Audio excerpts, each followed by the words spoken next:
Hi guys, this is Dr. Sadasivam once again with you. I recently went across an article, a beautiful article in Speaking Tree, and I thought I will narrate that article to you through this video. Guys, we have always heard about Eureka moments. Eureka moments are also called as insights in the normal parlance. And typically when you talk about Eureka, certain names come to our mind. And you are 100% right, Archimedes. Because most of these thoughts, they appear at a time when least expected. So whether it was Einstein, whether it was Newton, whether it was Archimedes, these Eureka moments appeared at a time when it was least expected. We have heard stories of how Archimedes had that insight about buoyancy when he was in the bathtub. We have heard how Newton got his idea of gravitation when he was sitting under a tree, an apple tree precisely. We have heard stories of Einstein when he got that beautiful insights for his relativity theory and theory of gravitation when he visited one of his painters who fell from the roof. There are stories. They all got their insights this way. So what does this tell us? It clearly tells us that when you deeply think about a problem in hand, that prepares your mind. It prepares your mind and it makes the mind so strong that suddenly you get those insights. We'll explain to you during the course of this video what it is and what triggers these kind of activities.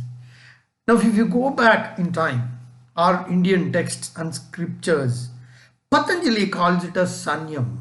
Sanyam typically talks about focus, your passion, in which three things are mentioned. One is Dharma.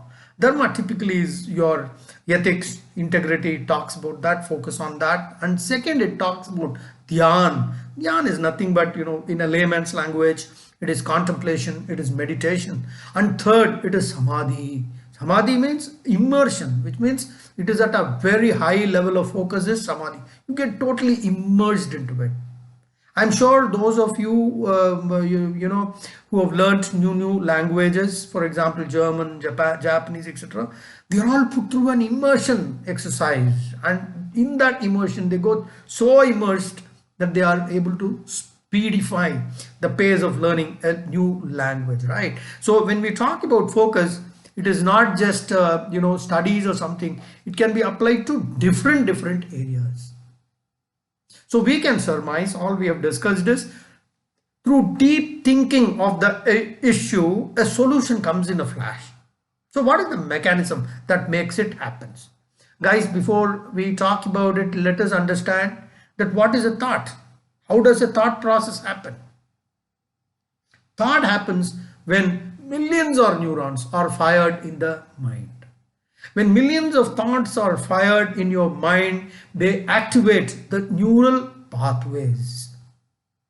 So what happens is energizing and triggering these pathways produce some kind of a thought which is somewhat equivalent to a three-dimensional hologram. This is what I said. I'm also not an expert in the subject, but I can just understand what is three dimensions, and that's my knowledge is also very limited in that particular area. So I'm just narrating what they said. So many a times when we think of a problem, some kind of a 3D formation happens in our mind. I think this is what I try to remember, and I request the same with my viewers also. But one thing is for sure, I have heard it in so many places. Millions and millions of neurons are fired in your mind all the time. Typically, that's the thinking process. And during this process of thinking, so many pathways are created. You know how many pathways are created? 100 trillion pathways, guys. I just wanted to find out the magnitude of 100 trillion, 15, 1 followed by 15 zeros. 100 trillion pathways are created in your brain. Each thought. We are not aware about the complexity of our brain, because these things happen in extremely complex and far from equilibrium conditions, guys.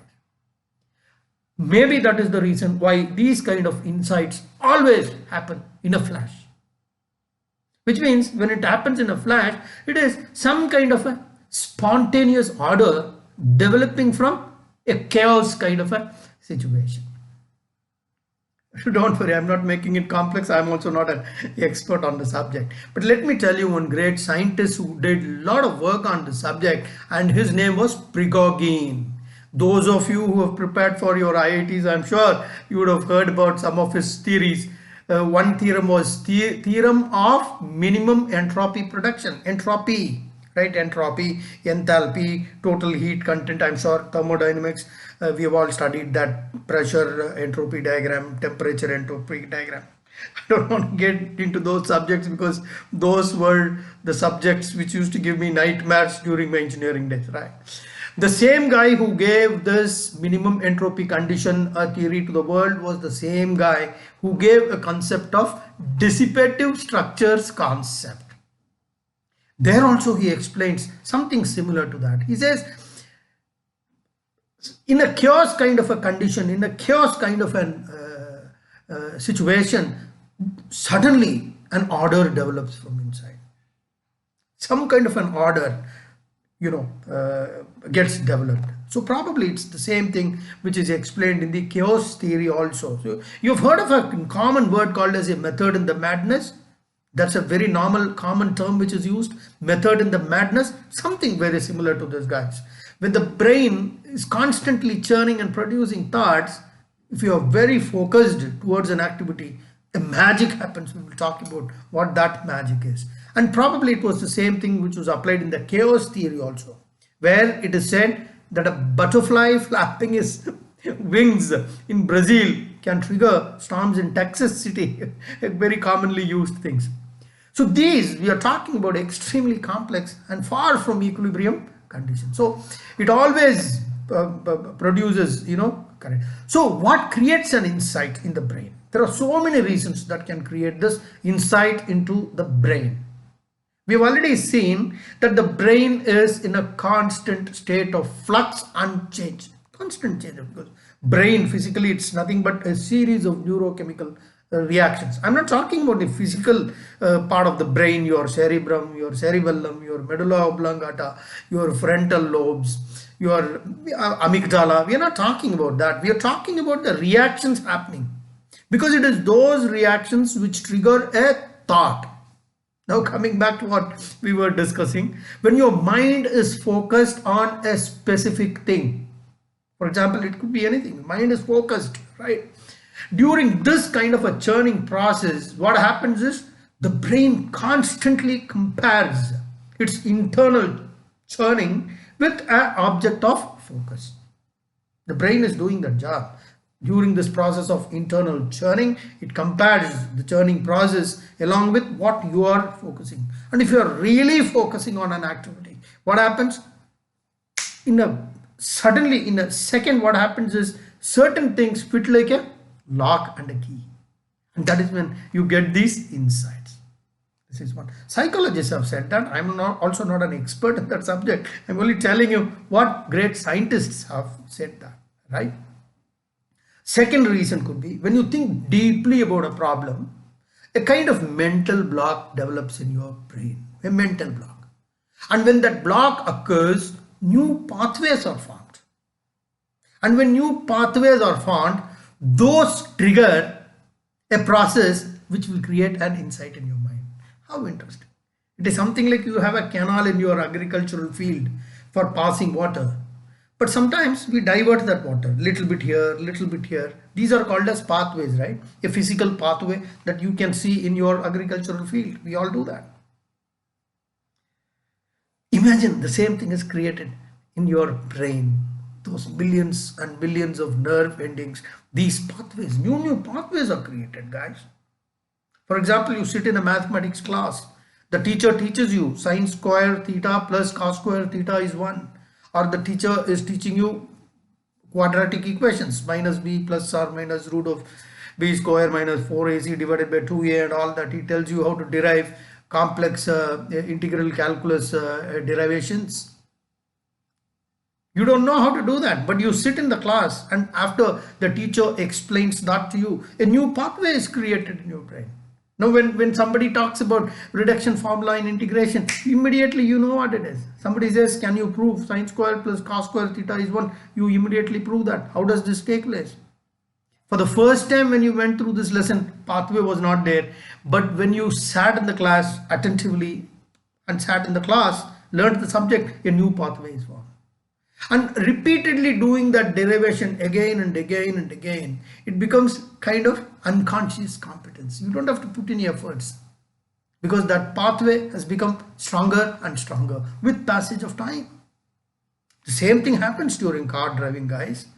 For example, when you drive your car from Gurgaon to Connaught Place, initially you have just come to Delhi, you don't know the route. So during your first journey, you're very conscious of what you're doing, which road, the second road, the third exit on the roundabout, then a flyover, you can see a Bata showroom on the left, etc., etc. But over a period of time, the pathway is formed, and the pathway gets so strengthened that you really don't know. Your mind is on something else, giving a report to the managing director, bringing daughter back from the music school in the evening, buying flowers and vegetables when you go back home. Your mind is constantly thinking about those things, but you are able to drive your car very frequently, and you really don't know when you passed by this Radisson Hotel, when you passed by Mahipalpur, when you passed Daulakwa, you really don't know, but you have reached your destination, that is Connaught Place.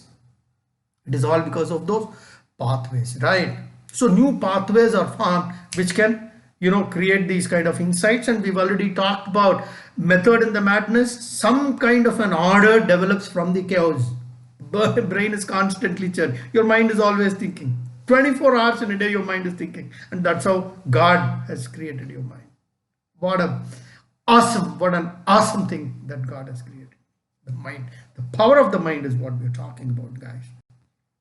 And thirdly, we've talked about. Thirdly, many times these insights can take place when you are asleep.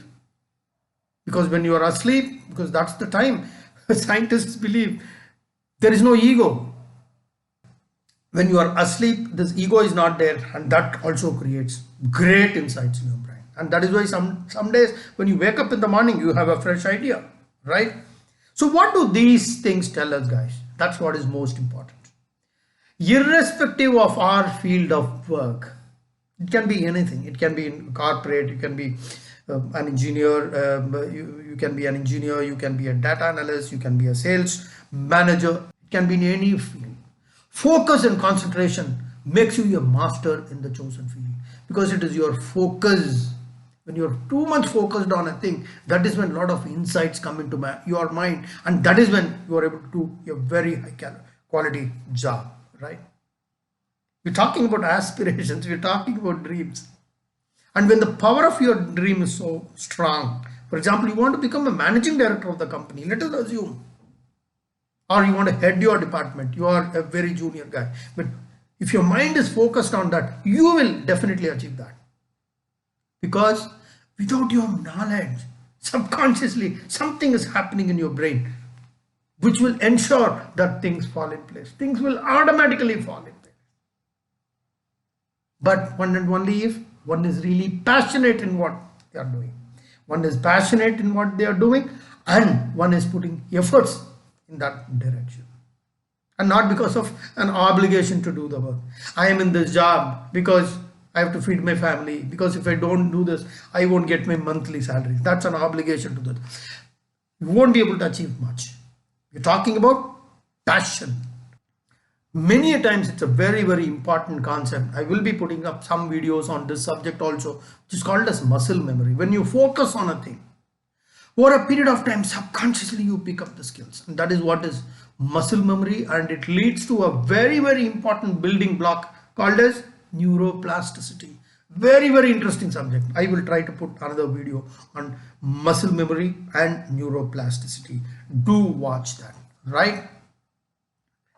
So the key is focus, focus, focus, and one should be very passionate in whatever he does, right? But it can be anything. It can be, I've put up another video on passion and finesse, very interesting video where I've talked about low-end jobs, like a mistri who is painting the wall, or it can be a newspaper wala who is putting paper in your house. It can be a gardener. The way these guys have shown passion really makes them greatly skilled in their jobs, guys. Okay guys, I hope you like this video, and this is Dr. Sadasivam signing off till we meet again. Bye bye. Jai Hind.